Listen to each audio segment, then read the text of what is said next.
Bon dia, amics de plataforma!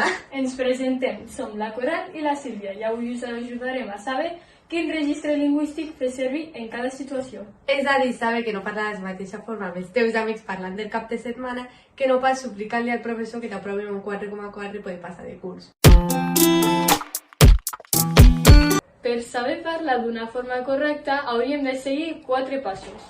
En primer lloc, caldria utilitzar un registre adequat per cada situació. És a dir, fer servir el vocabulari o paraules adequades segons la persona en què estàs parlant o segons el context en què et trobes. Per exemple, segur que no parles amb els teus amics així. Bon dia, companya. Hola Sílvia, has estudiat per l'examen? Sí, però hi ha alguna cosa que no em sé correctament. Et deixo i me'n vaig a repassar. I no pas faràs la següent barbaritat. Bon dia, control d'alcoholèmia. A veure tu, xato, jo no he begut per anys, segur que tu no me fas cap control. I segon, si vols fer-me un control ens anem cap a aquell bar, ens bebem 2 copes de vi i una cervesa i llavors me fas el control a veure si surts tu positiu o no. El segon pas seria utilitzar un to de veu adequat. Sí, el volum és molt important. No solament per no despertar els veïns a l'1 de la matinada quan tu encara estàs desperta amb la música a tot volum, sinó per a no malinterpretar coses com aquí. Sento molt lo de la mort del teu tiet. Gràcies, Sílvia. T'he portat Però tampoc voldràs fer això. el tiet, ole! Però de què va? Que se t'ava el tiet en gana granja.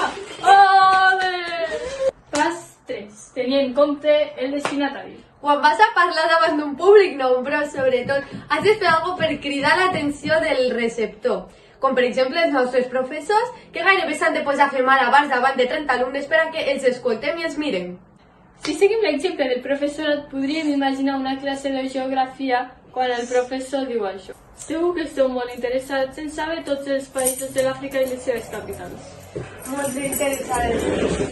Això no interessa a ningú, ni crida l'atenció. I aquí és on entraria la ironia. La ironia és dir una cosa quan en veritat vols dir tot el contrari. Així aconsegueixes que el receptor entengui el teu humor i s'ho prengui millor. I per acabar, l'últim pas és mantenir la teva essència, és a dir, ser tu mateix. No és recomanable intentar actuar com algú que no ets o intentar matar algú, ja que el més probable és que acabes contradient i no volem que això... Doncs bé, fins aquí el nostre vídeo, amics de plataforma. Adeu.